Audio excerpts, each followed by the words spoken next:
thing.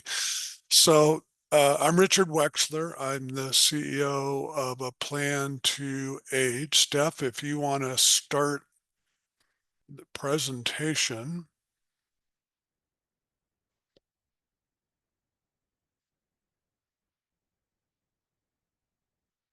So good morning. Hopefully you guys and gals can all see this. Welcome to 10 Ways to Pay for Care. This is our ongoing series, national conversation on aging and care. Folks, we have a huge issue that we at A Plan to Age are looking at on a daily basis. It's right in front of you. How are we going to house and care for over 124 million people? Think about that number that are 50 and older.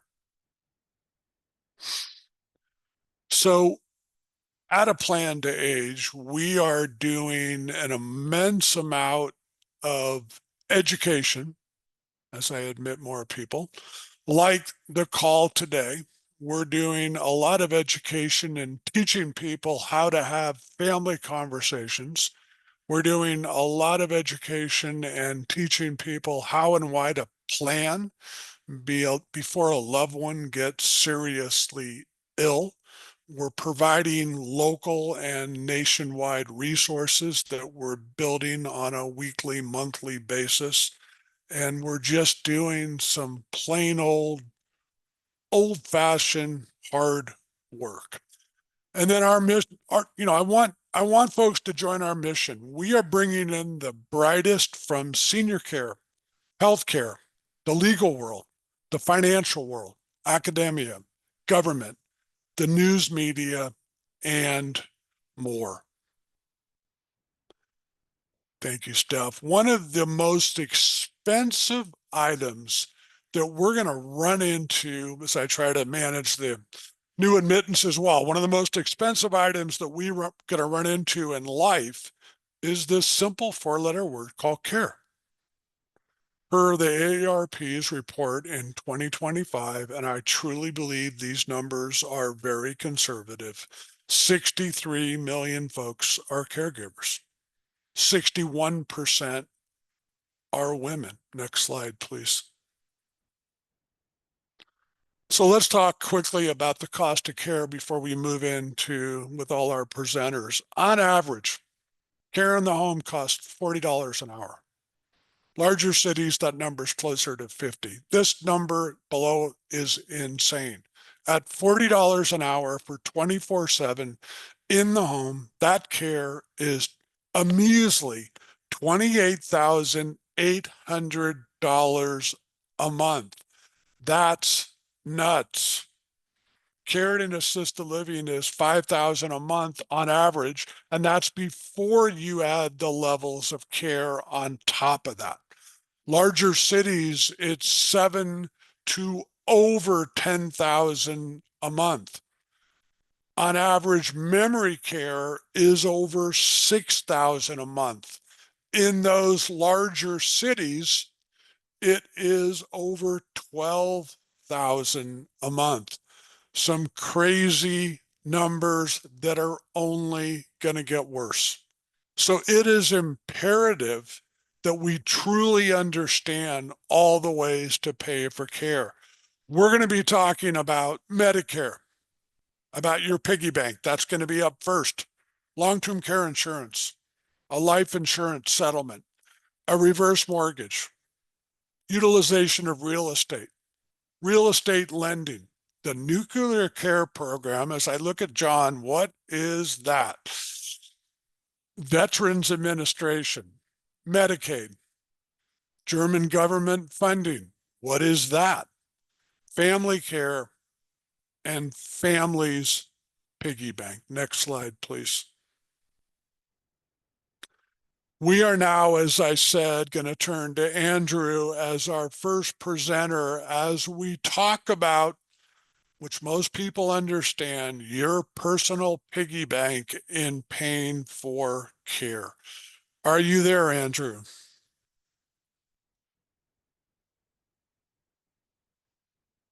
Yes, sir. Can you hear me? Yes, we can. All right. Thank you. I appreciate it. As Richard mentioned, my name is Andy Thiem. I'm a wealth advisor, senior portfolio advisor, Lake House Private Wealth Management. It's a boutique registered investment advisory firm. So it's a fiduciary advice. I've been an advisor for around 9 years now, and wife and I live in Orange, California, but I'm a Hoosier. I grew up in Indiana. Um, So I was asked to share a few wealth management strategies to pay for care. And as you can tell, I mean the figures are astronomical. So I will make it pretty short and sweet. One because I don't feel very well. My wife is sick. I had whatever she had. She could have got her dog sick. I don't know. It's like a petri dish in here. But the most important part of my segment is to really just establish the importance of a financial plan now, not later.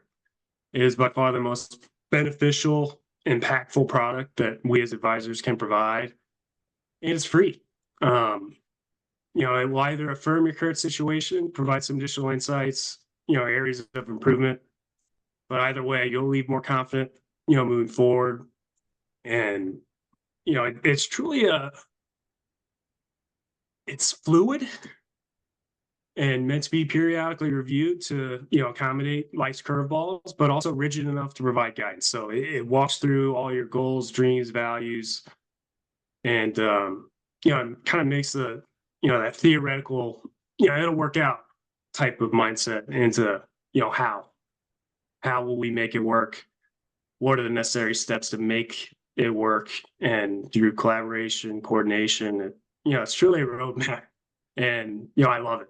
So um, if any questions come up or are interested in discussing or clarifying more, um, more than willing to schedule some one-off time. But if you could go ahead to the next slide. Um, so this is outcome-oriented planning. It's essentially a framework of what this financial plan will look like.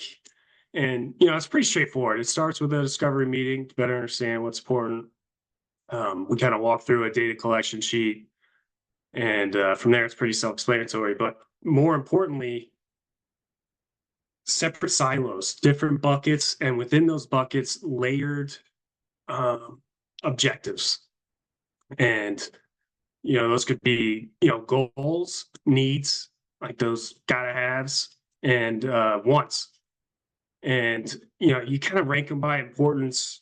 What's most important to you, but they all play a part, all components into a well balanced plan. And if you could go to the next one, please.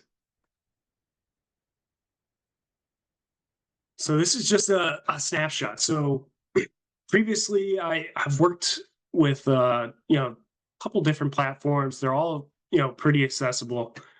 This is by far my favorite. It's called Money Guide Pro, and this is my favorite part. So it's all about establishing probabilities of success.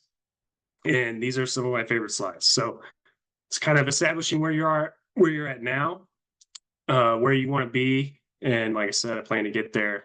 It can be as thorough as you want it to be. Uh, More thorough, the more applicable. So really, digging into the weeds, and it's as you can kind of see, it's a little blurry, but expectations. What do you want moving forward? And care is a part of this. It's a large piece of the pie. So when you're building out, lifestyle goals, travel goals, major purchases, retirement, all of these relative healthcare, charitable giving, things that are important to you. Um, you kind of couple that with hard quantified numbers, figures that really just it's a game plan. It's a roadmap. It's peace of mind to kind of get you through some of those, tough times, and it keeps you from proactive planning prevents reactive mistakes, and that's why a plan is so incredibly important. If you go to the next one as well.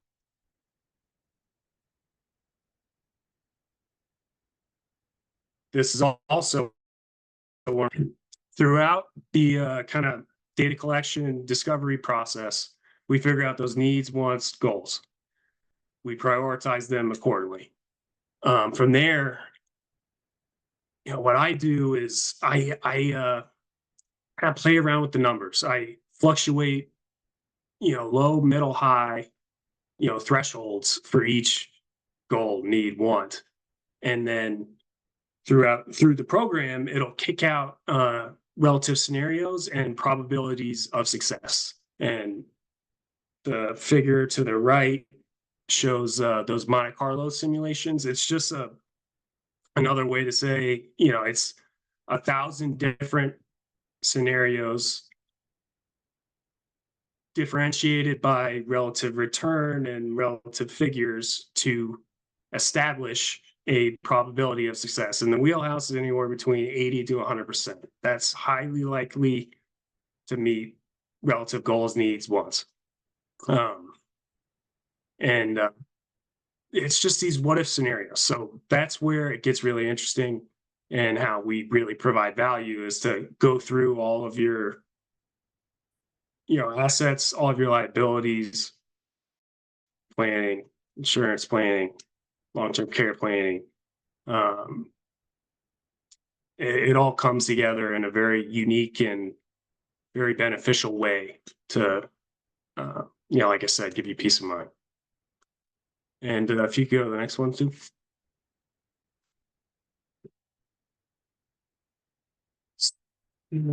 We've kind of established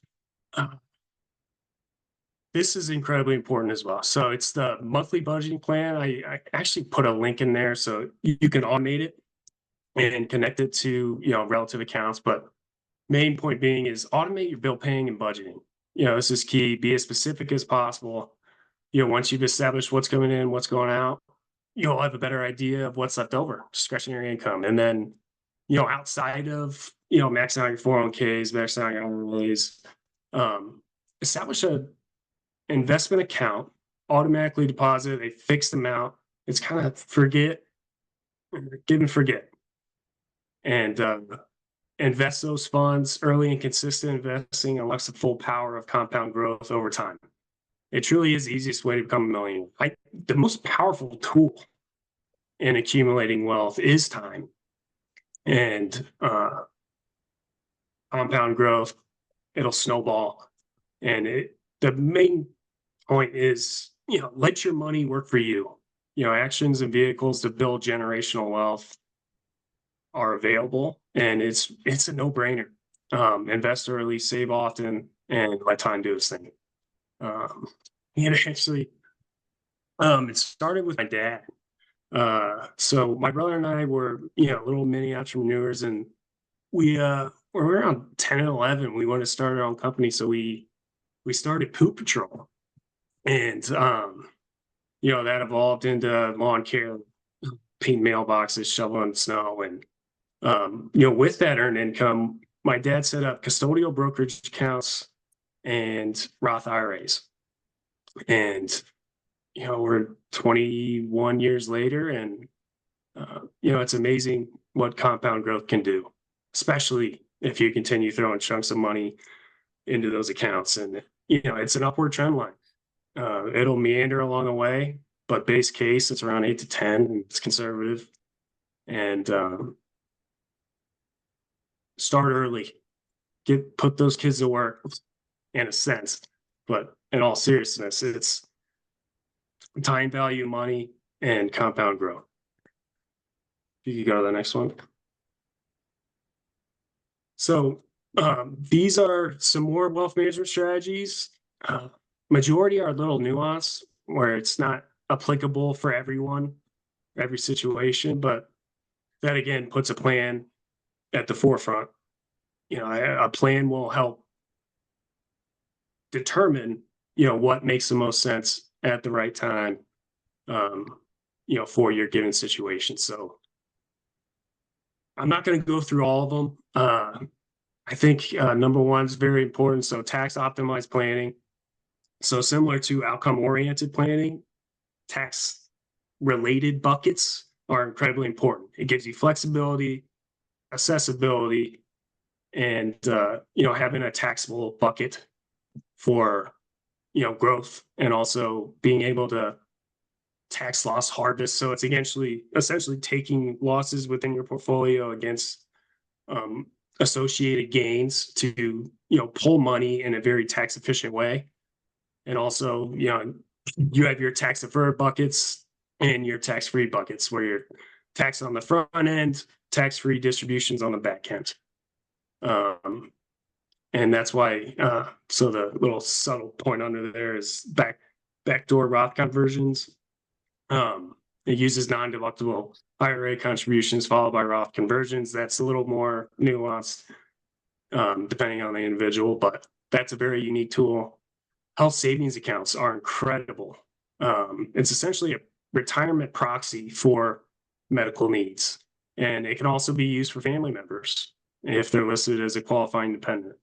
So max those out if possible, let them grow tax-free for decades, and use it for qualified medical expenses for yourself or loved ones. Either way, you're pulling money from a very efficient bucket, as opposed to being forced to pull money from another bucket that not necessarily applicable, or not the most strategic way to fund relative needs.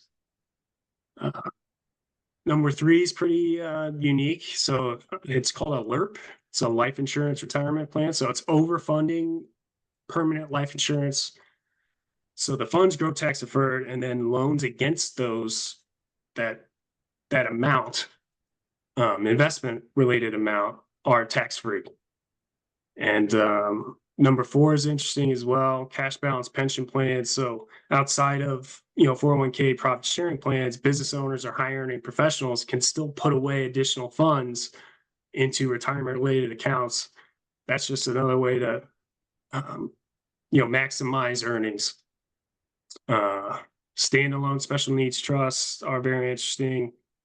And even just a family fund, a family caregiving bank. It's dedicated savings or investments pigeonholed to manage caregiving expenses, and proportionally, or they could be just as needed or as able. And Andrew, if I can ask you a question, we got to speed up a little bit. I know you're not feeling well. Is there something in the last slide or two that we can show folks, and then we can move ahead, sir? Absolutely. So one more slide. And it's this is encompassing everything that I was trying to get across. So it's every family situation is different. So what works for one may not be right for another. And that's why a personalized, well thought out plan made today rather than in a moment of crisis can make all the difference. Perfect. And I'll close it at that, if that works for you. That works. Thank you. Go ahead, Steph. So Patrick, long-term care insurance, you are up, sir. Good morning. Thank you, Richard, and hello, everybody. The key component to know, it is income that is paid out from a long-term care policy, is tax-free. I will quickly describe the four types of long-term care plans a consumer can purchase today. These plans provide a daily benefit for care, say $200 a day. They provide a length of time for this benefit, 2, 3, 4, 5 years. Most have some time of elimination period, say 90 days, and most offer inflation options like 3 or 5%. The first type of plan most people are familiar with is called a traditional plan. They have been around the longest, and typically paid for on a monthly basis. I call these plans cash flow plans because it depends on how much a consumer can afford to spend on a monthly basis. There is no residue value to the beneficiary upon death, like life insurance or an annuity. These plans only pay out if you go on claim. These policies are underwritten by a long-term care underwriter, and the key here is morbidity, which means what are the chances you're going to go on claim? Today, the direction of long-term care underwriting is a yay or nay to qualify, and they're representing only about 7% of the cases paid today. The second type of plan is called a hybrid. These combine a long-term care policy and a small tax-free death benefit. These plans have been around for about 25 years. The key to this type of plan today is all the various ways a consumer can purchase the policy. When these first came out, the only way you could pay is with a single premium. Maybe the client puts in $100,000. Now a consumer can do a single pay, a 5 pay, a 10 pay, and based on your age, they can pay to 65 or pay to 100. These plans offer fully guaranteed benefits with no increase in premium, unlike traditional policies. So these plans pay out if you die or if you go on claim or both. They are very popular plans today, consuming about 68% of all the sales across the country. A third type of plan is for a much younger consumer, say ages 30 to 55. The key driver here and motivator is truly the life insurance. Instead of getting, say, a $50,000 death benefit in a hybrid, this consumer might be looking to buy $500,000 of coverage in a universal life type plan. We just put on a 4% long-term care rider, so if you do want to go on claim down the road, you'll get 4% of your death benefit on a monthly basis, income tax free, till you spend that entire death benefit down. These policies are usually paid for on a monthly basis as well by the consumer. So the key components of this policy is tax-free death benefit, cash value growing inside the policy. They can also provide a tax-free death benefit. The fourth type of product I like a lot. I think this is where the direction of the industry is going. Actually, an indexed annuity with 5 S&P fund choices and a fixed account, and it provides tax-free income if you go on claim. The annuity portion looks like any other annuity. Say you put in $100,000 and the value grows over time. When you die, your beneficiary gets the account value. However, in this policy, if you go on claim, the carrier pay out on a monthly basis a tax-free income for 5 years, 60 months, whatever is in the long-term care pool of money, paid out on a cash indemnity basis, which means you send in no receipts. The key to this new plan is that the annuity is actually underwritten, 30-minute client interview with an underwriter, and there are no medical questions asked whatsoever.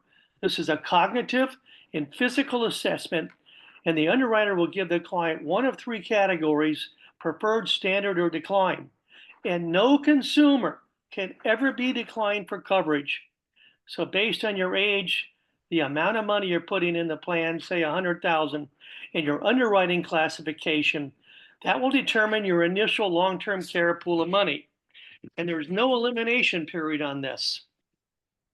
Plus, this type of policy comes with a wellness benefit provided by a company called Assured Allies, where they help every client live a better, healthier, and longer life.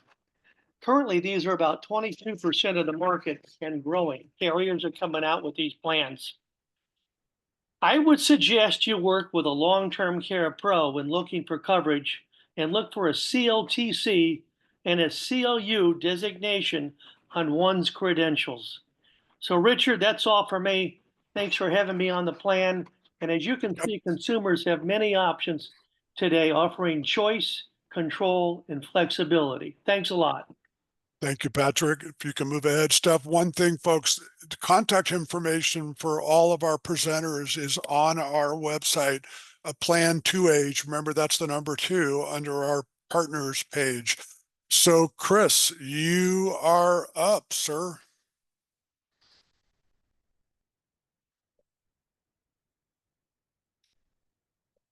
Are you there? Please unmute yourself.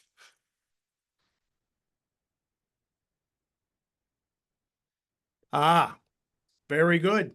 Thank you, sir. And thank you, everybody, for joining today's session. I appreciate this opportunity to spend a few minutes with you talking about a very important topic, the use of an existing life insurance policy as an asset that can be liquidated to help pay for long-term care. I'm Chris Orestes, the president of Retirement Genius. We are a retirement information and resource platform. We operate in all 50 states. You'll find us easily on retirementgenius.com. Long-term care life settlements is a transaction that was brought into the senior care world about 2 decades ago, slide, because life insurance policies are actually recognized as assets. Life insurance policies are assets owned by the policy owner, and they have the same property ownership rights as you do with a home. In fact, your home and a life insurance policy are the 2 biggest asset classes that are owned by Americans in this country. And that's actually a very good comparison, a good way to think of it. You make mortgage payments for years on your home, and one day when you're done living that home, what do? Do you drop your keys in the driveway and walk away, abandon your home? Well, of course not. You sell your home for its market value. Well, it's the same for a life insurance policy. After years of making premium payments, if you're done with that policy, you don't necessarily need to abandon it. It has market value. It is your personal property, and the owner of that life insurance policy has the right to sell it. And there is a very thriving marketplace where people can sell off an unneeded life insurance policy to receive a lump sum of cash, which is a percentage of that existing death benefit. Slide. This is a very big marketplace, and I just want to give you a sense of the size of this market. There's 335 million Americans who live in this country. Across all of those people, there is only 7.5 million in-force long-term care insurance policies. There's only 7.5 million long-term care insurance policies owned by people in this country today. But by comparison, there's over 260 million life insurance policies that are in force in this country today. Slide. And the use of a life insurance policy through a life settlement has become very mainstream now. This is a very mainstream financial option specifically designed for seniors. People are seeing TV ads, hearing radio ads, online ads all day long. The biggest advertisers on TV, call it on a cable broadcast, let's say, if you're watching MSNBC, CNN, ESPN, Fox News, any of those types of programmings, you are seeing all day long TV commercials about life settlements, reverse mortgages, Medicare Advantage plans, and of course the drug companies. This has become a very mainstream, well-known option for seniors to be able to liquidate an unneeded, unwanted life insurance policy. And in fact, last year, there was over $4.5 billion of life insurance policies that were traded in by the owners who are seniors. This is typically 65 and above, and people with who are aging and have health conditions. They're dealing with chronic conditions and a variety of impairments. Next slide, please. So as we sit here today, this is at an all-time high in terms of consumer awareness. Now, who qualifies for a life settlement? Well, that's why we're here. That's why we're talking to you folks. This is a unique financial transaction that will reward the policy owner with a higher payout as a percentage of their death benefit the older and the sicker that they become. That's why we have worked for the last 2 decades across the senior care space. We are aligned with companies like Home Instead, Amada Senior Care, Right at Home, Care Patrol, Comfort Care, A Place for Mom, Brookdale Senior Living. We have worked with these companies for 2 decades, helping them bring to families who are looking for a private pay solution that they can immediately access at the time that they need care through the use of a life insurance policy. So typically this is people who are 65 and above. They have health impairments, health conditions. They're oftentimes are in the point where they're really actively looking for, needing, and maybe already receiving some form of senior care, long-term care service. Now, any type of life insurance policy qualifies. You can use a term life policy, a universal life policy, a whole life policy. Any kind of life insurance policy can be settled as long as it has a minimum death benefit of $100,000 or greater. So a smaller policy, $10,000, $20,000 final expense policy, that wouldn't be a candidate for a life settlement.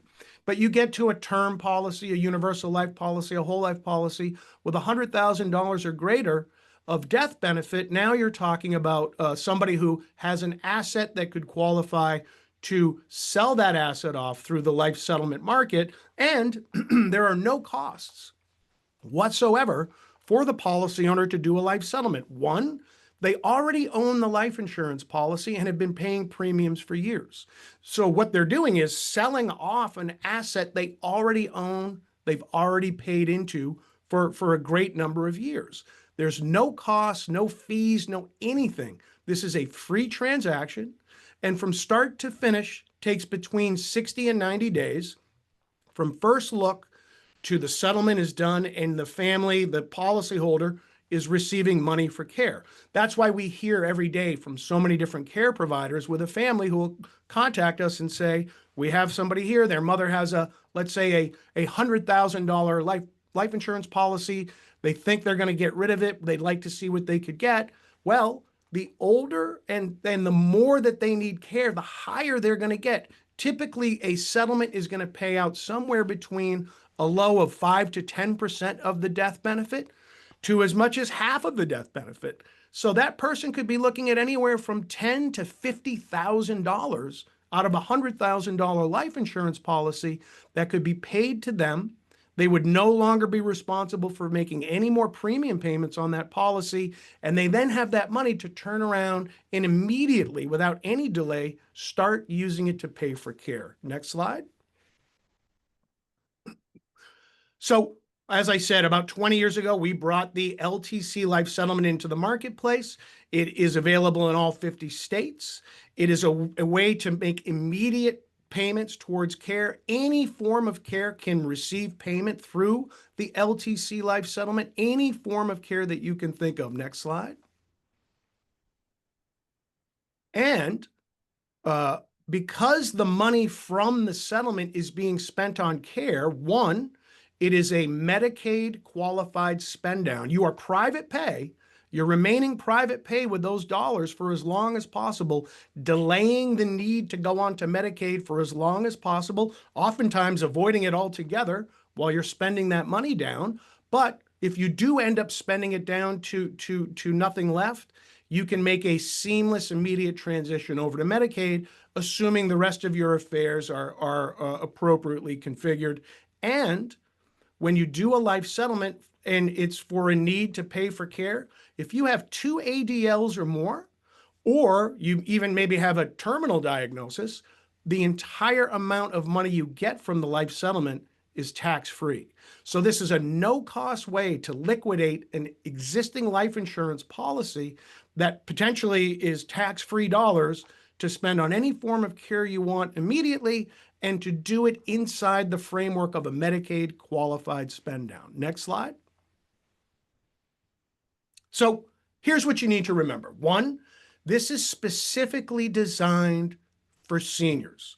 This is a way to take a life insurance policy and turn it into long-term care dollars. This is taking a life insurance policy and now turning it into funds for long-term care. Click. It's the legal right of every policy owner to be able to do this. Again, let me emphasize, there are no costs whatsoever for a person to use a life settlement.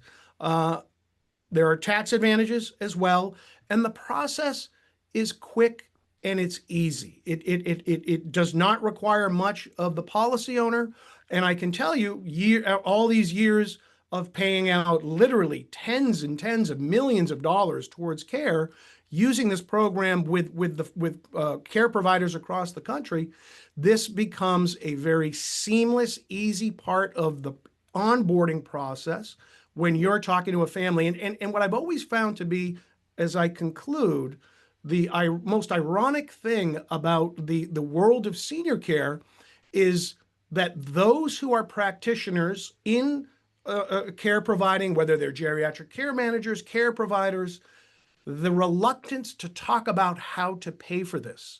The single most important element of whether or not someone is going to get care is how are they going to pay for it? And for you on this call, whatever your discipline is, the ability to let families know, and you don't have to be an expert in anything that we're covering here today across all of us. You don't need to be an expert. What you do need is to have an awareness of it and to be able to let families know that there are options, more options than they realize, to be able to pay for care. And an organization like us, next slide, Retirement Genius at www.retirementgenius.com. We are standing by to help any of you working with any families who have a need to pay for care. If they have a life insurance policy, simply contact us. You can use this program. One takeaway from today's session is you can use this program now. You can use it today. You could use it right now to help a family pay for care. Everything is standing by to help you put this tool into your toolbox. And I congratulate everybody on today's call for joining us and participating as experts to make sure we're having this incredibly important discussion. Because if a family can't pay for care, they're not going to get the care they're looking for. These are the tools to help them access care and for you to be a solution provider, to have a full toolbox. When you're working with families, that's where you want to be. You want to have the tools to help the families. We're one of those tools. I appreciate the opportunity to speak with you today. Look forward to the next conversation. We have a much more expansive conversation we could have on this for a good half hour or more, but I'm glad we could touch on this topic today. Thank you so much for having me. Thank you so much, all of you, for being here today. Thank you, Chris. Excellent. Steph, Karen, and team, you are up. Good morning, everybody. And this will feel like a fire hose approach to this particular subject matter. I'm Karen Kaiser with C2 Reverse and C2 Financial Corporation. I've been in the industry about 25 years. This is a very passionate program for me personally. I do a lot of these and very near and dear to my heart. We are going to move through this really quickly. Kevin and I will be sharing the platform on this. I'm going to start with reverse mortgage basics. We are just going to be discussing the basics of the FHA home equity conversion mortgage. We do not have time to enter into the proprietary products, but there are reverse mortgage options at age 55, beginning at age 55 in state-specific locations. We can be contacted afterwards for specifics on those. So for an FHA, home equity conversion mortgage, the borrower would need to be age 62 or married to somebody that's age 62.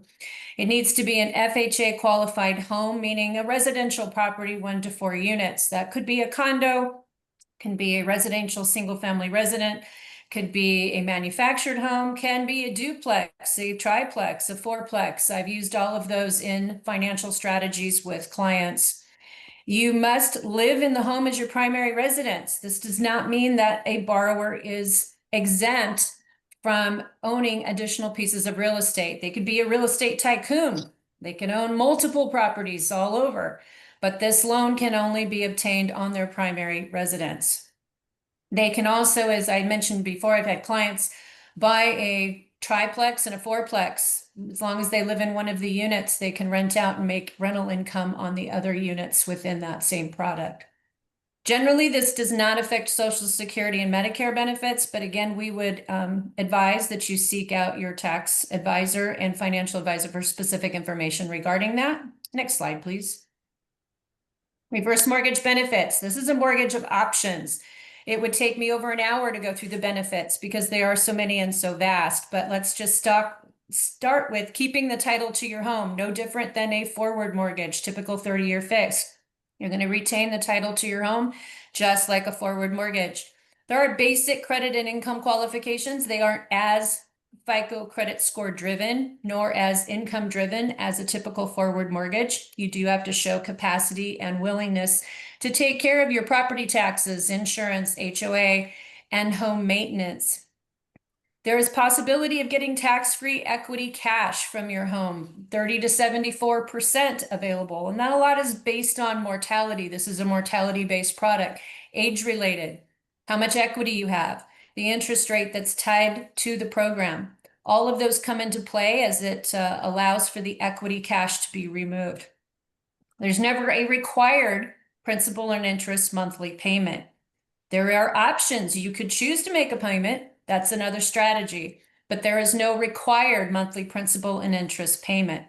The borrower is responsible for home maintenance, property taxes, insurance, and HOA if applicable, for as long as they occupy their home in the reverse mortgage.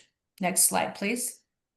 Does not require a payment until the last living borrower permanently leaves the home and or the borrower chooses to sell the property. They could also refinance out of the reverse mortgage. This is not a one and done product. It's a strategy, fabulous strategy.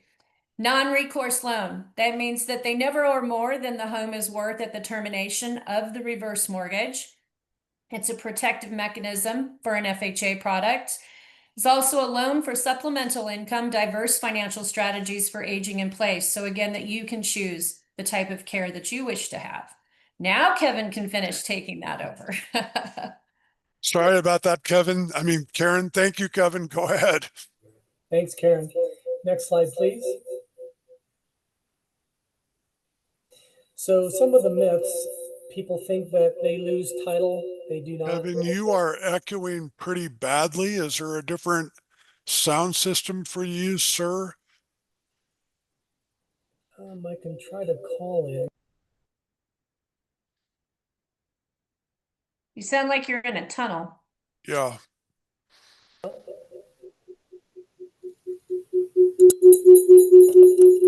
Is that better now? Keep talking, we'll tell you. Check, check, check.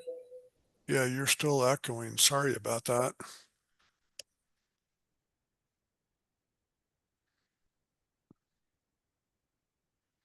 Technology, folks, it's great and it has issues.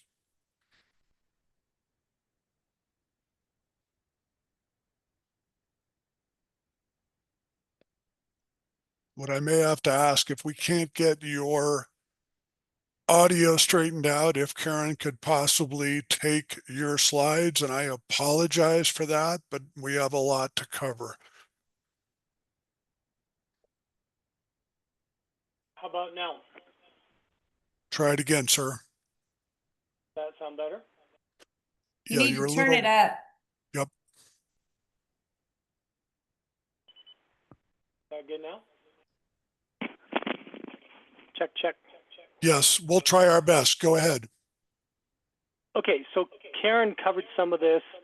People can maintain their independence, they retain ownership on title, they gain access to some of their equity, and there's no monthly mortgage payment. They can sustain and protect some of their equity. You can go to the next slide. She mentioned about how to access money, lump sum, monthly payments paid to the homeowner, line of credit. The proceeds are not taxable, and they can use the proceeds however they want, except purchasing an annuity. Next slide. Let's skip this for time. Just suffice it to say, a reverse mortgage line of credit is far superior to a home equity line of credit because it cannot be frozen, canceled, or any payment demanded as long as the requirements are met. Next slide.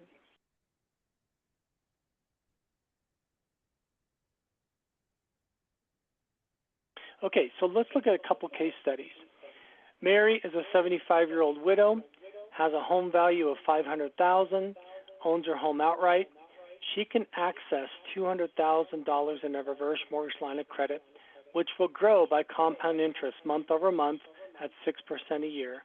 she can switch to monthly payments or lump sum at any time. If she chooses lump sum at the beginning, it's a little bit shy of $1,400 a month for as long as she lives in the home and meets the loan criteria.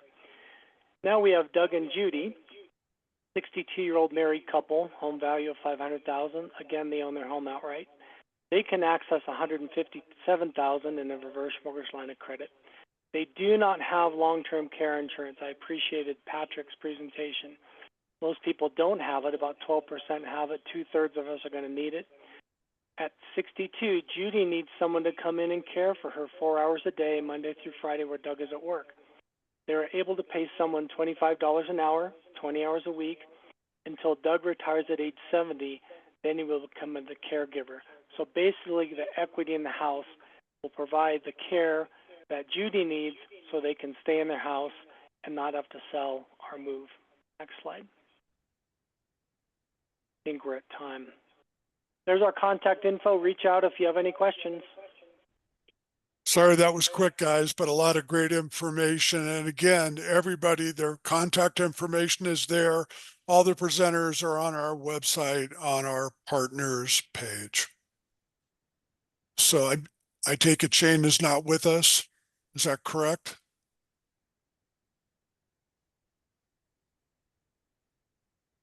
Karen, I is haven't that seen them. I'm not sure. Shane, are you here? It doesn't look like he was able to make it. He was just going to wrap up basically on how to reach us. Sure. He's the national director for C2 Financial Reverse. And so he monitors over 400 loan officers that are reverse mortgage specialists. Kevin, and he is our national director, but that's, I think, that he's going to tie that all up. So there you go. There's his spiel. Very good. Thank you. Go ahead, Steph. Brian, you are up, sir, with real estate. Okay, well, thank you very much for having me. We will kind of move this right along, but I am a seniors real estate specialist, so I am a real estate agent who specializes in working with seniors. I am a seniors real estate specialist as designation through the National Association of Realtors. We're going to talk a little bit about how to live the next chapter and where the care comes into place, and then how you can use real estate to help pay for it. Next slide, please. So yeah, options for living the next chapter. I have to have my DRE number there. So there you go. Next slide. So just real quick about me. I've been a real estate agent since 2003. I am a seniors real estate specialist. I'm director of our senior division. So our company, Berkshire Hathaway Home Services California Properties, has a senior division. It's a division of agents who do what I do. I call us the Green Berets of seniors real estate specialists. We have about 55 agents throughout Southern California serving seniors. I'm also the board vice chair for Elder Help, which is a local nonprofit that helps seniors stay safe and independent in their own homes. Next slide. So real quick, what do seniors actually want when it comes to where they want to live? This is a study that was done by American Advisors Group, the Importance of Home Survey. Thought this was kind of fun. They surveyed 1,552 people aged 60 to 75. So what do people actually want? How do they want to live the next chapter? Next slide. Home versus community. Guess what percentage of seniors answered they would prefer to live their later years in their current home? It's 92%. This actually works a little better. The animation works better when it's an interactive group, but that's fine. So 92% of seniors do want to live in their own home. But less than 50% can, whether it's financial or just structurally. So it makes it very, very difficult for people to actually live in home. Lots of reasons, but especially the things that we're talking about today. They don't know about the services that you're all talking about. Next slide, please. So the home is the greatest asset that Americans own. 73% of seniors answered yes, they would consider their home to be their most valuable asset. So today we are talking about ways to use that asset. Next slide. Guess what percent want to live with their families? I thought this was kind of interesting. This is actually a 2023 Gallup and Robinson study. What do you think it is? And the answer is 31%. but that's a little bit lower than I thought. Guess what percentage of families want their senior relatives living with them? Next slide. Next. 51%. That was very surprising, I thought. But and that's in America. Other countries, it's very different. Next slide. Guess what percentage have shared their wishes with their families? And this is the biggest thing that I see with seniors is they're not talking to their kids and vice versa. However, click here, go on. 68% actually have shared their wishes with their families, which is very encouraging. So they are having the conversations like we're having today. Next slide, please. I like to use this in a presentation. Is your home actually right for you? A lot of seniors say they want to stay in their own home, but they don't want to downsize. However, this was a study that was done by UCLA a few years ago where they followed people throughout their homes to see where they were spending the most amount of time. And you can see, a few people are spending time in the living room. One person got lost and went into the dining room by mistake. Most people are living in their kitchen and their family room, but they're paying to utilize the whole house. Does that really make sense? So let's move on to the next slide. And let's talk about options for living the next chapter. So really it comes down to three things: remain in your current home,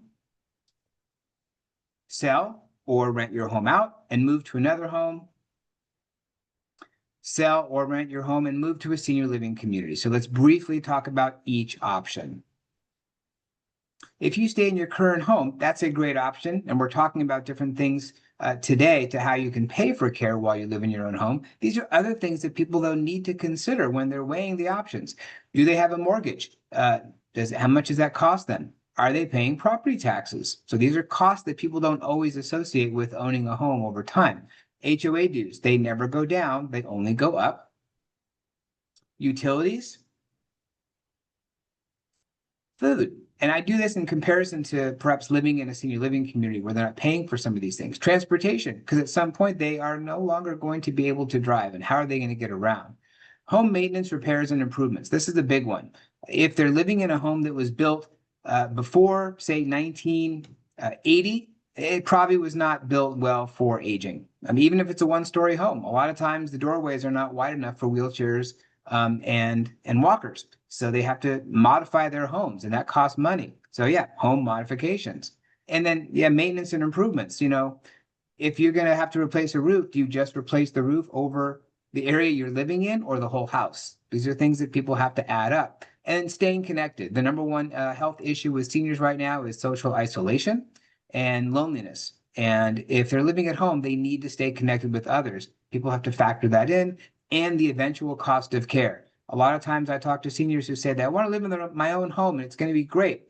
Yes, but you will need care, and how much is that going to cost? Think about those things. Next slide.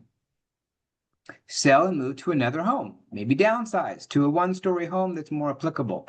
It's a more manageable layout and has better space. But you will have to still hire home care. And what is the cost for that going to be over time? Financing the home and the care. We're talking about some great options. We've already talked about some. We're going to be talking about more. But these are things that people have to think about. If they're going to age in place, they make that decision and they're going somewhere else to do so. How's the financing going to work for the home and for the care? And potential modifications. You still probably have to modify the shower, take out the bathtub, put in ramps and grab bars, all these things that people have to think about when they're aging in place. And these are things that professionals can help with. And support and socialization, as we talked about, whether you're living in your existing home or the next home. Okay, next slide. And then the third option, sell and move to a senior living community. A lot of my clients are downsizing and moving to communities. Why is that? Well, it's a more manageable space. They don't have to maintain a huge home. It's usually just an apartment. Care is built in. So if they need care later on, unless they're living in an independent living only community, they're going to have the care available for them when they need it. Socialization and activity. Guess what? It's already there. They have tons of activities. You're having dinner and lunch with other seniors. So that's the socialization and activity is built into your home. No cooking, no cleaning or maintenance. I kind of joke with my wife, I'm ready to move in now. she's not quite ready to move in now. Give us a few years and I'll convince her when it's time. We're too young anyway, so they won't take us, but I'm definitely eyeing on which community I'm going to be going into in a few years or longer than that. Next slide. Senior community options, real quick. There's a few different types of senior living communities. So independent living only. And a lot of times people like to downsize into that because they want to be in a more vibrant community where they don't see walkers and wheelchairs, and that's certainly an option. Independent and assisted living, where they'll have that care available should someone need it, whether it's in their existing apartment or if they have to move to a different building in the community to get it. And then you have communities that have independent, assisted, and memory care. That's sort of the continuum of care. And that's kind of where I'm thinking I'd want to go because I don't want to have to move again. And then they have rental versus buy-in. And that's a huge decision because most of the communities out there are rental where you rent month to month, but some you buy in. And it could be a sizable buy-in, but you're guaranteeing your cost of care and it won't go up over time. So it's sort of like long-term care built into where you live. So there's a lot of different options in that as well. And then finally, next slide, other real estate options that people can think about when it comes to paying for care. Do you have a rental property? Maybe you have a rental property you can sell or tap into the equity of to help pay for your care in your existing home. A vacation home. I know of several people who have that second home somewhere, a cabin in Big Bear or somewhere else. Maybe you want to sell that or use it as a rental or tap into that equity somehow to pay for your care. Land or other commercial property. I'm actually kind of surprised how many people own properties like this. They have a rental somewhere. They have a plot of land that was they inherited from someone. Some creative ways to use real estate to pay for care. And that's all I have to say today. And there's my contact information should anyone want or need it. Thank you very much, Brian. Go ahead, Got it. Steph. Mark, you are up, sir.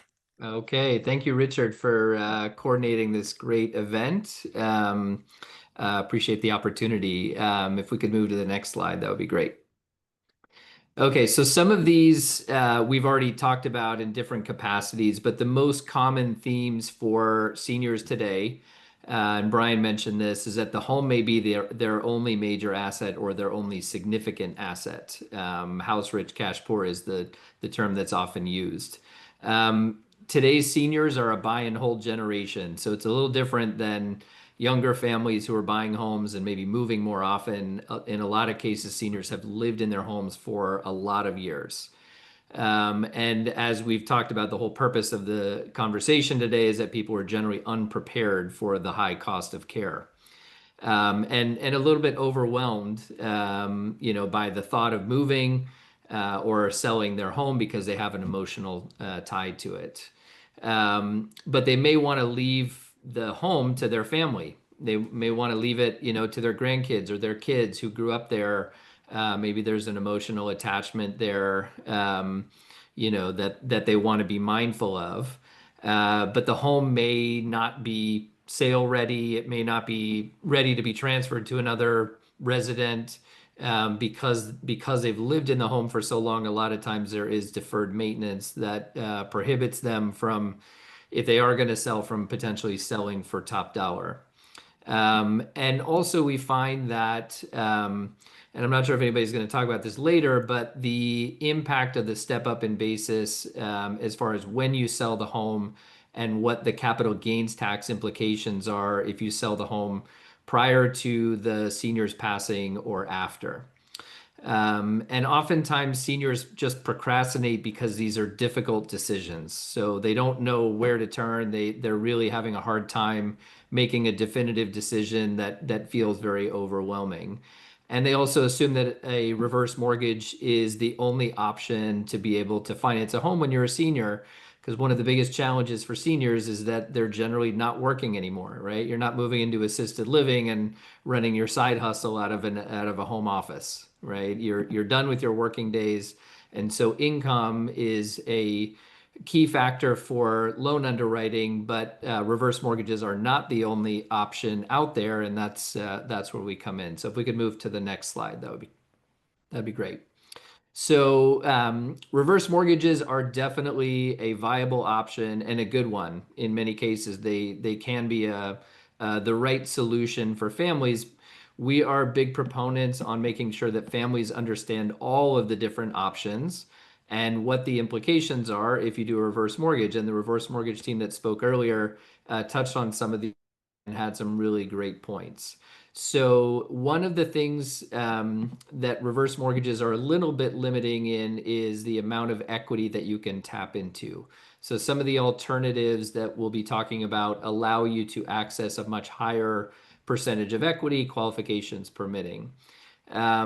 If you need to move out of the home for any reason, whether it be moving to senior living or moving in with a family member, one of the challenges with reverse mortgages is that they require you to stay living in the home as long as you hold the loan. And if you move out, you have a certain period of time, usually 6 to 12 months, to repay the loan.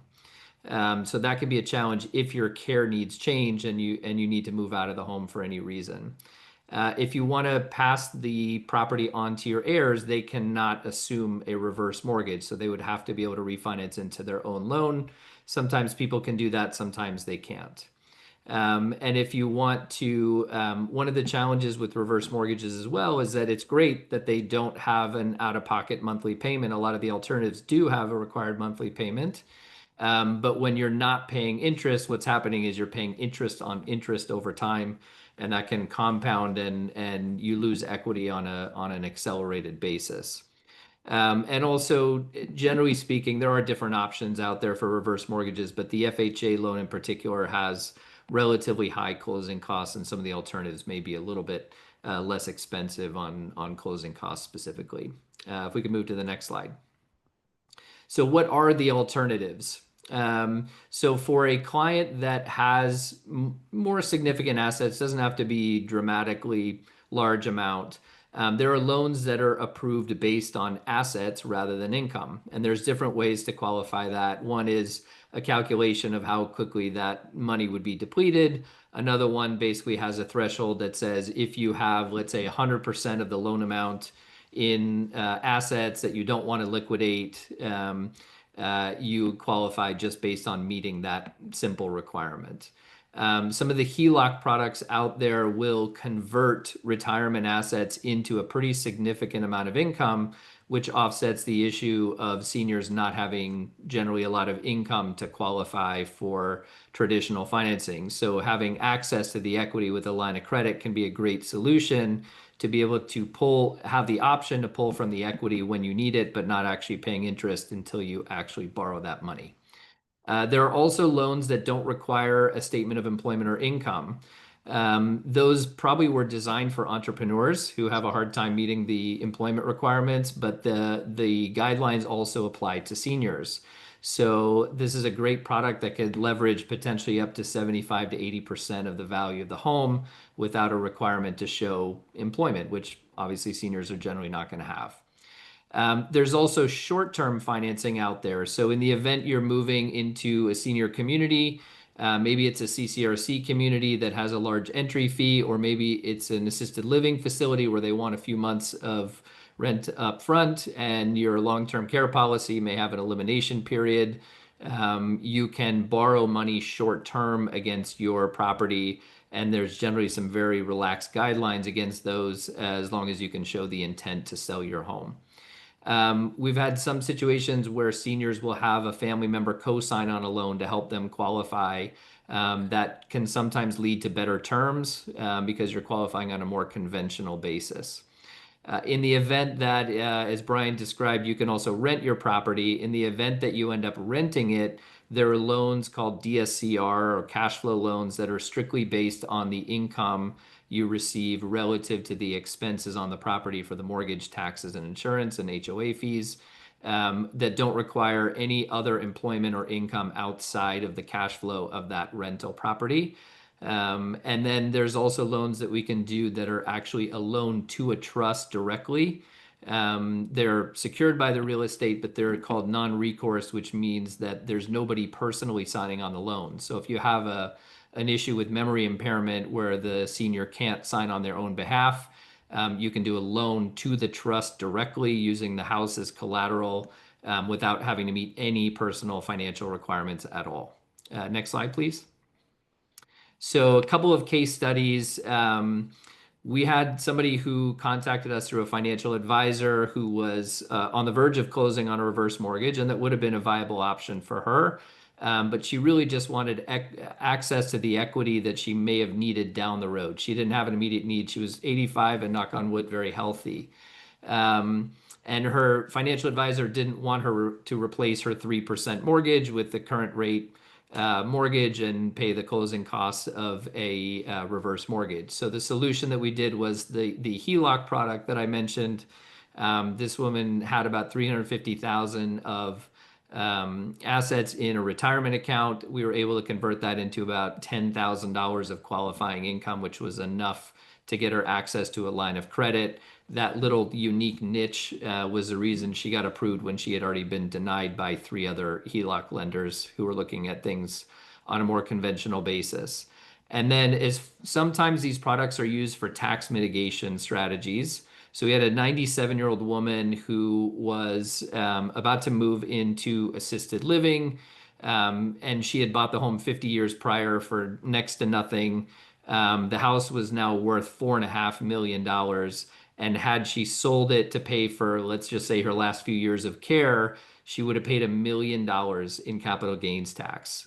Flip the script, reverse mortgage wasn't an option because she was moving out of the home, but she was able to finance that property and then keep the money in the family rather than donating it, let's just say, to the IRS. So sometimes these products can be used as a tax mitigation strategy.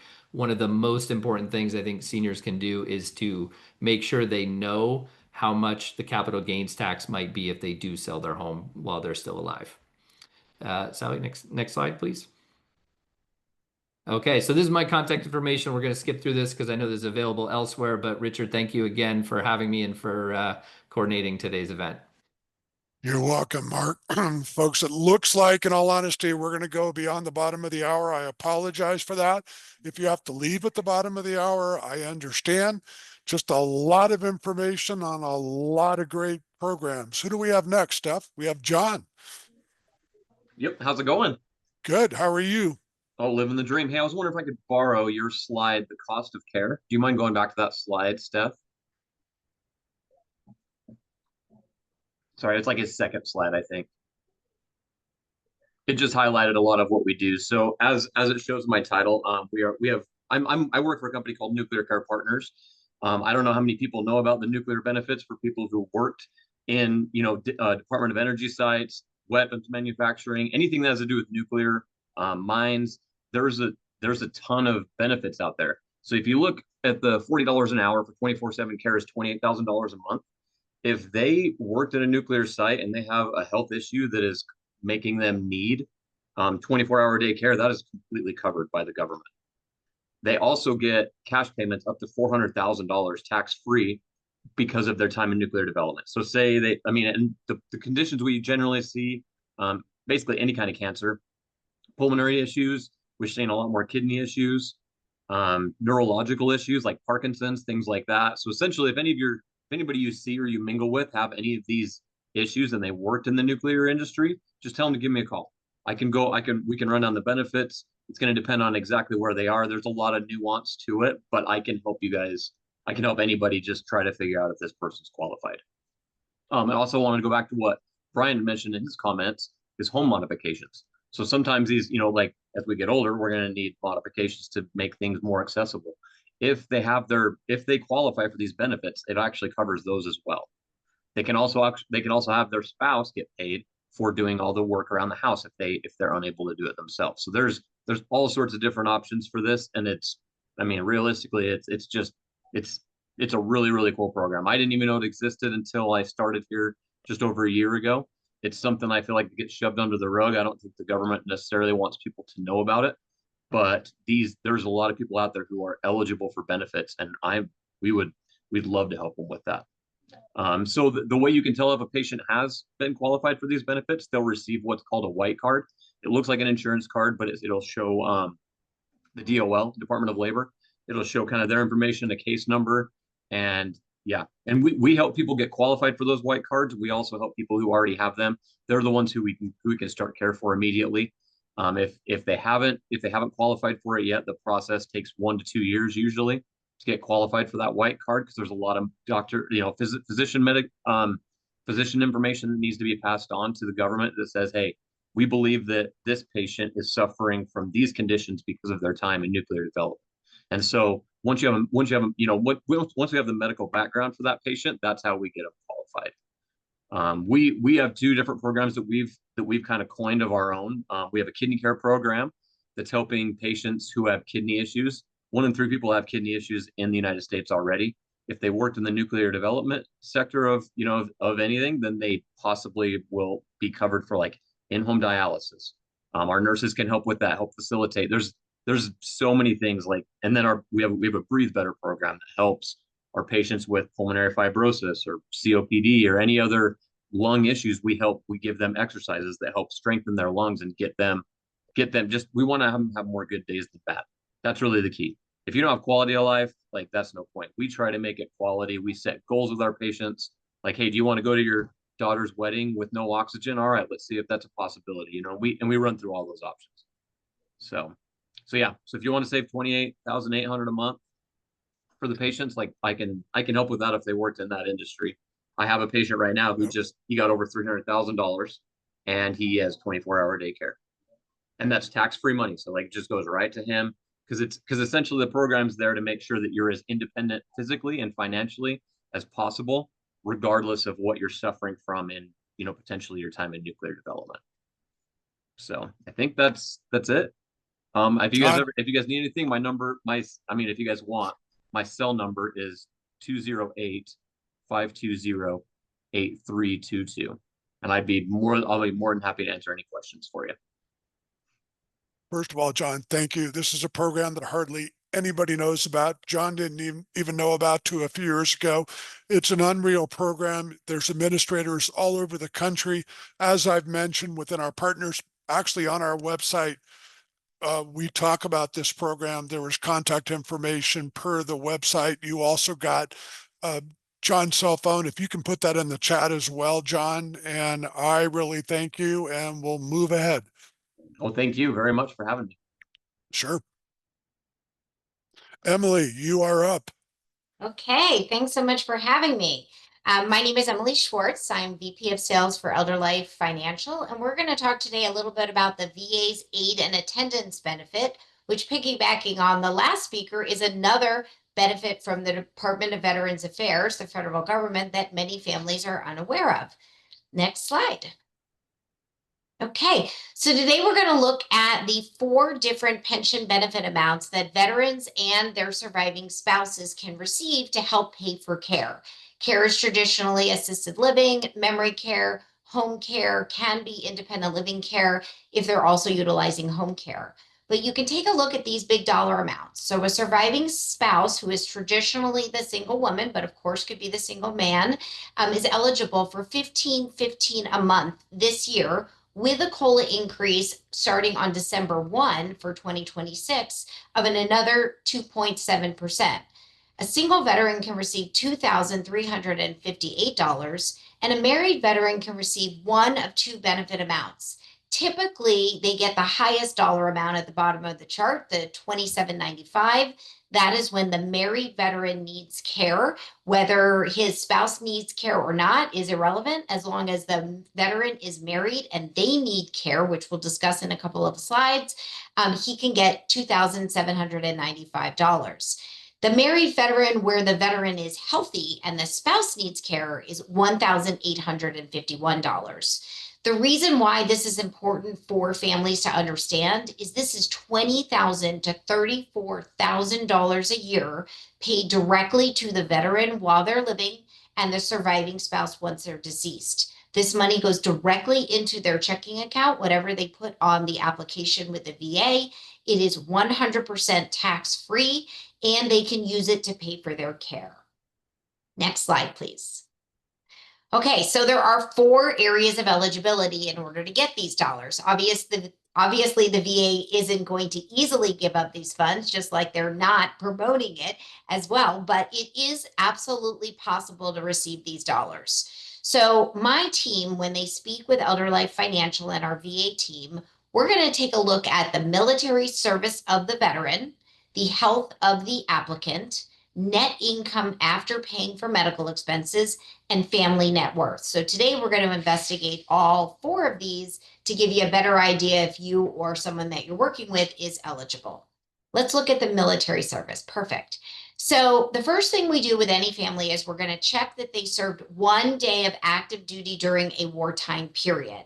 They do not have to have boots on the ground unless they're trying to qualify between the Korean conflict and the Vietnam era. Those folks between 55 and 64 must have boots on the ground in Vietnam or have been on a ship in the waters of Vietnam. But for everybody else, all you need is 1 active duty day during World War II, the Korean conflict, the Vietnam era, or the Gulf War. You then need a total of 90 active duty days. Unless you're a Gulf War veteran, you do need 24 months of active duty. But 89 of those active duty days can be during peacetime, as long as 1 is during wartime. My team is actually going to help your families understand how to order their discharge papers. They do need to get them from the National Archives if they don't already have them. Having those discharge papers are not necessary for the first conversation with us, but will be necessary in order to apply to the VA directly for these funds. Lastly, a surviving spouse is considered a surviving spouse if she is married to the veteran at the time of death. So divorce will disqualify her from the benefit. Remarriage to a non-wartime veteran will disqualify her from the benefit. And so we do also check that as a part of this first criteria. Let's look at the second criteria. Second criteria is care. Do you need help with 2 activities of daily living, or have you been diagnosed with a cognitive impairment such as dementia or Alzheimer's? So my team is going to ask, what type of care are you getting from that senior living community? What type of care are you getting from your home care professional or maybe even a family member? But there is a 4-page medical form that any doctor or nurse practitioner does need to complete, does not have to be a VA doctor. And what the VA is looking for is seeing that you need help with 2: bathing, dressing, toileting, feeding, transferring, ambulating. Many times we get questions about medication management or pull cords or 24-hour staffing. Those are IADLs. Those are not ADLs. And that is really what the VA is looking for on their own application. Let's look at the third criteria. Third criteria the VA looks at is the household's income and the household's medical expenses. So the VA is going to ask on a very long 30-page VA form what incomes are coming in from both husband and wife, even if only one part of the couple needs care. So all social securities, all pensions, maybe some wages, any rental income from properties, any interest or dividends from investments. And then the VA will let you deduct your medical expenses, very similar to your taxes. You can deduct any major medical expenses off your IRS taxes. You can also reduce your income for VA purposes utilizing your care costs. So the VA is going to look at home care costs. So again, that could be an agency, private duty, a family member, a friend, anybody that you're paying for care, any assisted living costs, which is also memory care, any independent living as long as you're also utilizing some home care, adult daycare, any health insurance premiums, any long-term care insurance premiums, essentially any reoccurring medical expenses, month in, month out, that you can predict for the next 12 months, you can deduct from your income. Let's go to the next slide. Okay, here's an example of how income calculation works. So most people looking for care are going to be like the top equation where they get the full benefit. So the VA looks at all incomes. As I mentioned, this household only has $2,600 coming in. Their care cost, probably about the average for senior living, is $4,600. And so they have a net income for VA purposes of 0.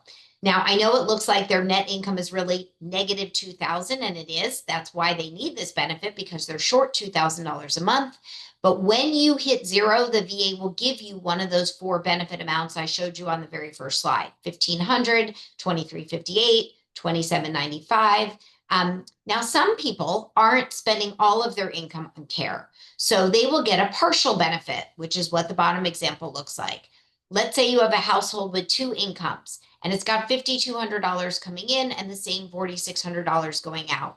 The VA is going to say this person has a positive income for VA purposes and will then take away the extra $600 they have remaining.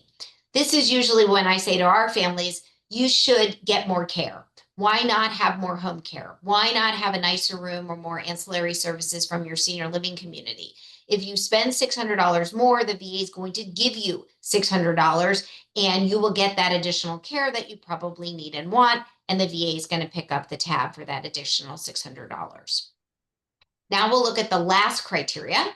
The last criteria is assets. The VA actually has the family fill out a 10-page asset disclosure form. They do want to know whether the household has more or less than $159,240.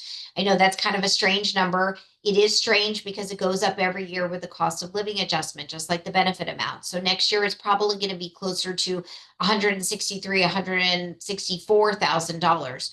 What I do like to say here is that families with some savings can get this benefit. It's not a Medicaid program. You don't have to be down to $2,000. But the VA wants you to document every single dollar you have, every account you own. And so both husband and wife need to document all bank accounts, CDs, annuities, IRAs, 401ks, mutual funds, any real estate other than your primary residence, stocks and bonds. Now, they don't account a couple of assets against you. So they don't count your home and 2 acres around it. So if your home is remaining a home, you can't pay a care provider with a window or a door. So as long as the home remains vacant, rented, maybe your kids or grandkids live in it, it is totally exempt. If you do go to sell it and you get a nice check when you go to closing, you can actually cause yourself to lose the benefit. So we do help families in that situation as well. But if the home is going to remain standing, and you're bringing in home care, or you're going to senior living and it's still your primary residence, that's A-OK.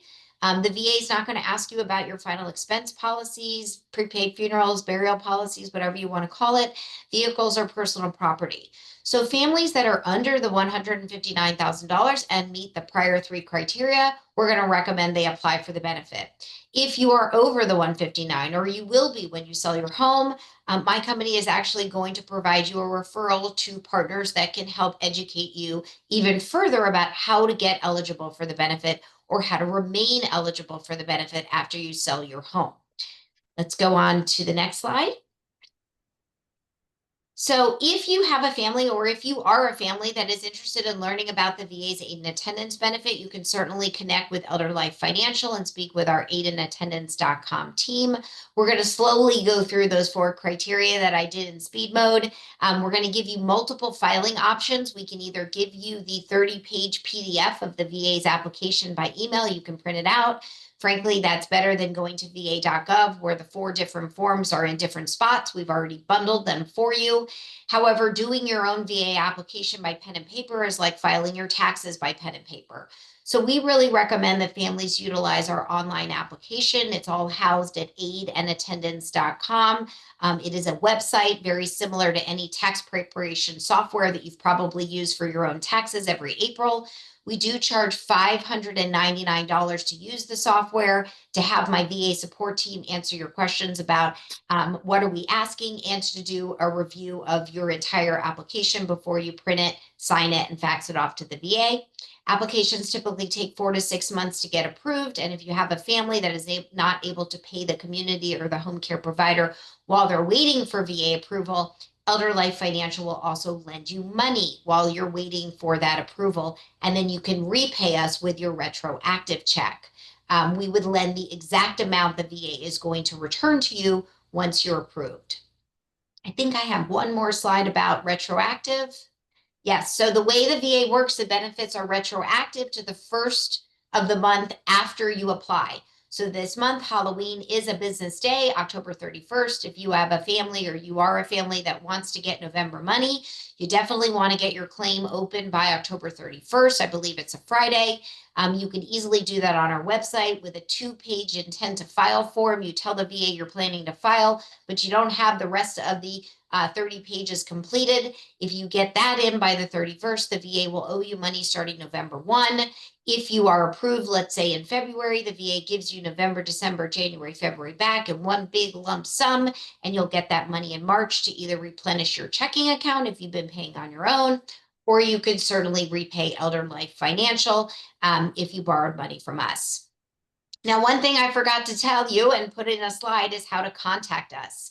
So the easiest ways to contact us are either by calling 888-228-4500. Again, 888-228-4500. Our website is elderlifefinancial.com, elderlifefinancial.com. You can go to our website and go to contact us, put your information in, and a financial concierge from my team will immediately give you a call. And that's it. Emily, thank you very much. Steph, let's skip that.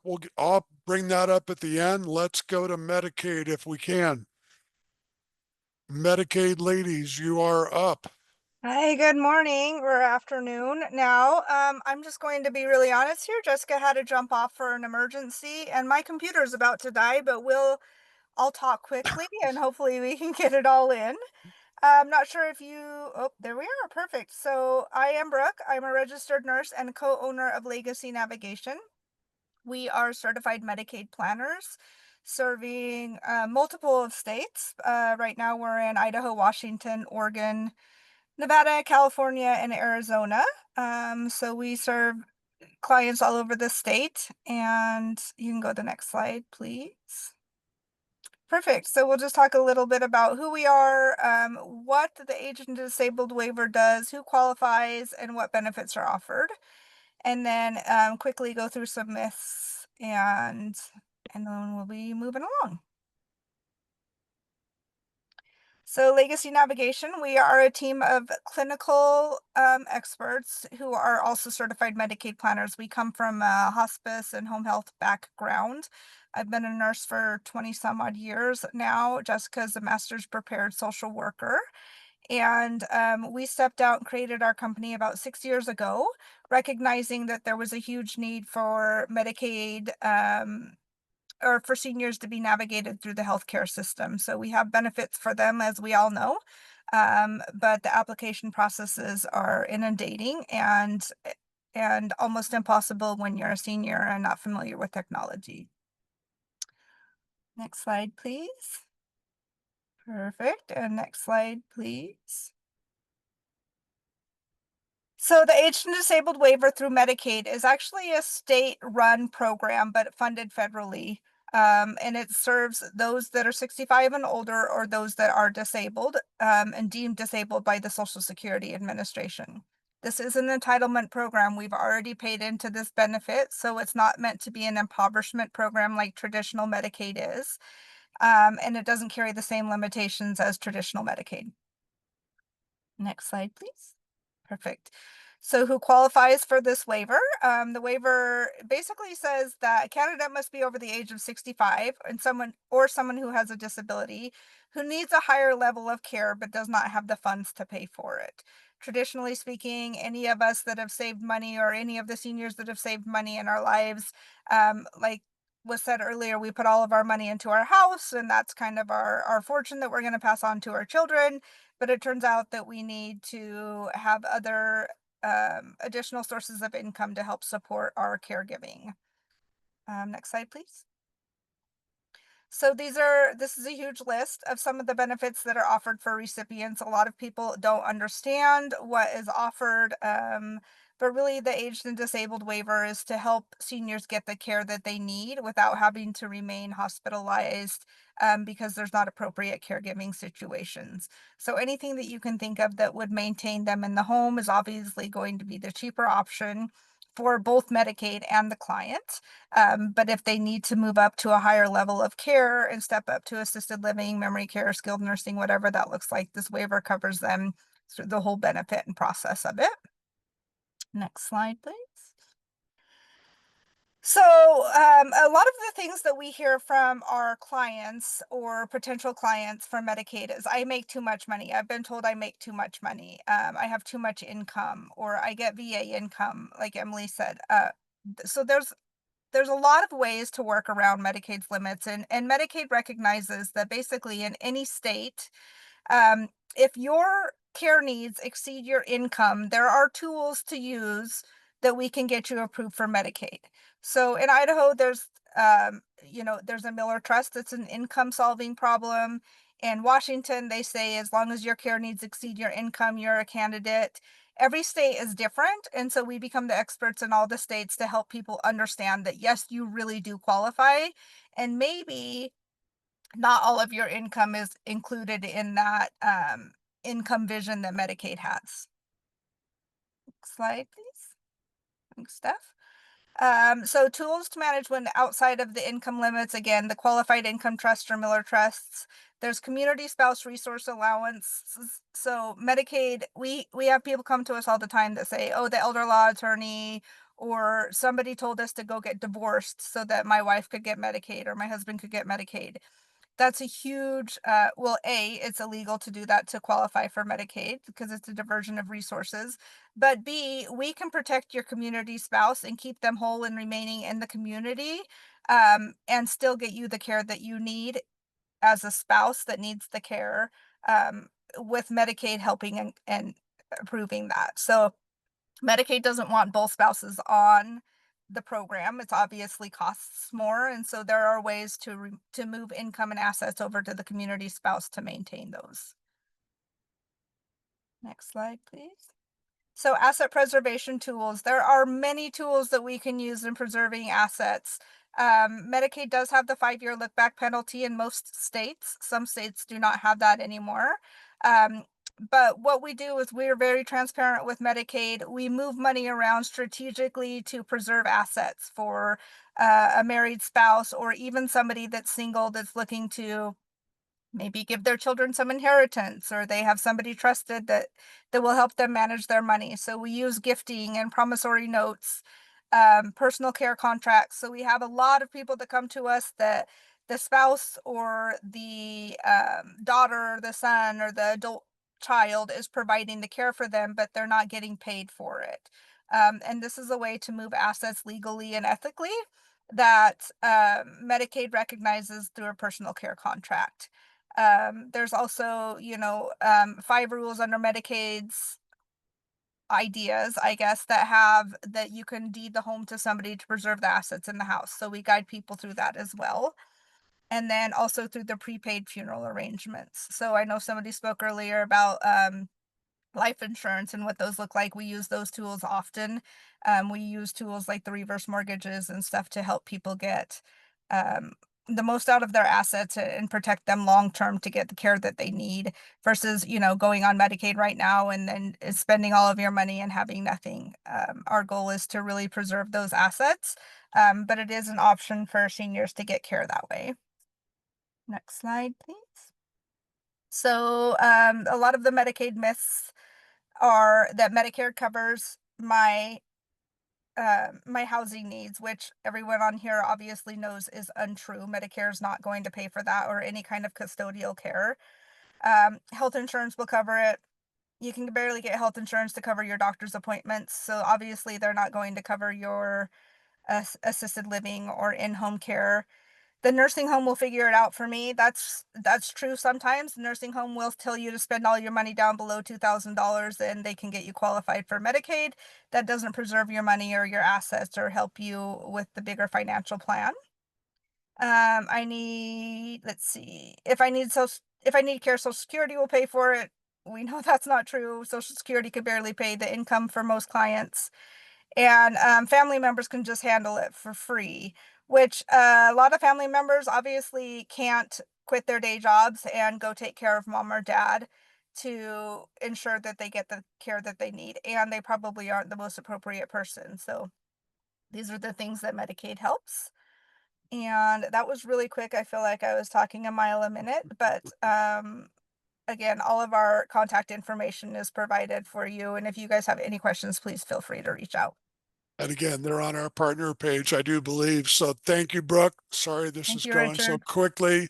And to those of you that are hanging with us, I got a couple more things to say. Steph, if you can get there, we'll go past Medicare. Brooke kind of answered that. It doesn't pay for long-term care. It'll pay for DME, your walker, your oxygen, things like that. It'll pay for home health in the home, but it's not going to pay for in-home care. It's not going to pay for a stay at a senior living community. The German government, what is it?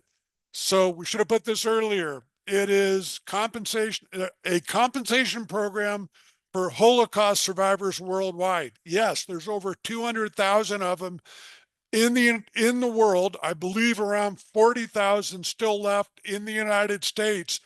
It's kind of like John's program, but different. It's a worldwide fund that will pay for care. Look at the numbers down at the bottom, over 530 million in compensation for survivors globally this year, 960 million for survivors for home care, medicine, and food. There's the website. That website is on our website. Again, if you have a client that is a survivor, contact them and see if they can possibly qualify for benefits. Next slide, please. One of the last couple things, family care. Folks, we've covered a lot of stuff today, but this is reality for most people. They can't afford in-home care. They can't afford care at a senior living community. You're looking at family, neighbors, friends, some one or more that are providing the care for mom, dad, grandparents, whomever it may be. That is reality. Next slide, please. So we talked about this a little bit, the effects on that family caregiver. Move in with mom, leave a spouse, leave a partner, leave kids, leave a job. Maybe you have to quit a job. Then the effects on that individual, their spouse, their partner, their kids, if they still have the job. The physical effects, the mental effects, the financial effect. And most people don't realize how long care will last. Mark talked about this. Then all of a sudden, I believe it was Mark or Brian, mom moves in with you. Again, the effects on you, the effects on the spouse, the partner, the kids, the job. Can you still keep a full-time job and try to work and take care of a loved one in your house? And then all those possible effects, physical, mental, financial, they are real. I've been there taking care of 4 parents. We had them in the home. It is extremely challenging. The last piece here, the family's piggy bank. Grandma, mom looks to the family for some help in paying for care or possibly all the help in paying for care. Back to where we started, working with a financial planner, putting a plan together very soon once you start making money, because you never know when you're going to get that phone call that someone in your family needs help. Next conversation, January 27th. It's a Tuesday next year, 1 o'clock Eastern. Again, I thank you folks that hung in there with us. And I want to thank all of you for hanging with us. I want to thank all of the presenters. We covered a lot of information, but as we have over these over 100 million people that are 50 and over, we have to understand every possible way that we can pay or apply care. Thank you all. Have a great day. Thank Bye-bye. you.